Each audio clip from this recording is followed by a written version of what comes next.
Ortho. Aujourd'hui, nous allons aborder la notion de l'actif aidé.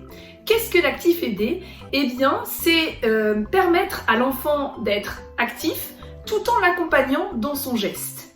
Par exemple, sur le temps alimentaire, eh bien, l'actif aidé, c'est permettre à l'enfant de manger seul.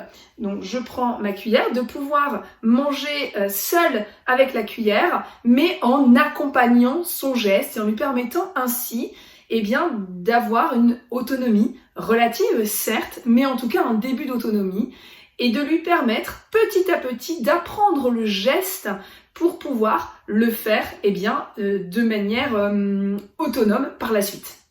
Voilà, donc il s'agit de rendre l'enfant le moins passif possible, vous l'avez compris, le plus actif et acteur dans sa prise alimentaire. Pour certains enfants, ça peut être un vrai avantage de lui permettre cet actif aidé.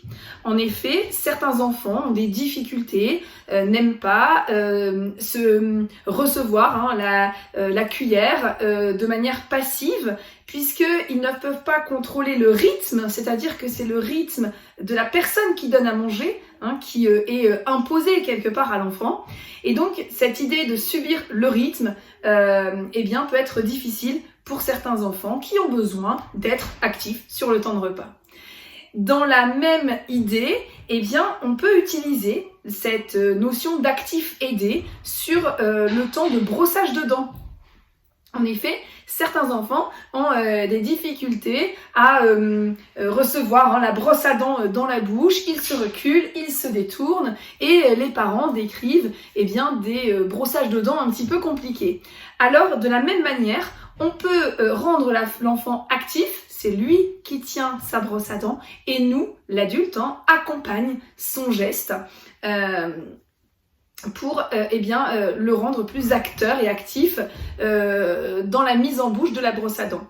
Et donc de la même manière que sur le temps d'alimentation, eh bien l'enfant peut contrôler le geste, c'est lui qui gère en fait la mise en bouche et donc il sait où va aller la brosse à dents dans sa bouche, ce qui rend le geste moins intrusif pour lui et en tout cas il le contrôle, il peut donc anticiper et c'est beaucoup plus facile pour l'enfant d'accepter alors la brosse à dents dans la bouche.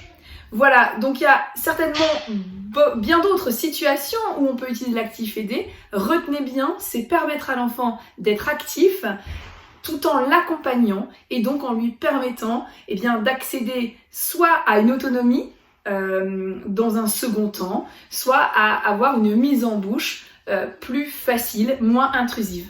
Un petit geste qui ne paraît rien mais qui change tout.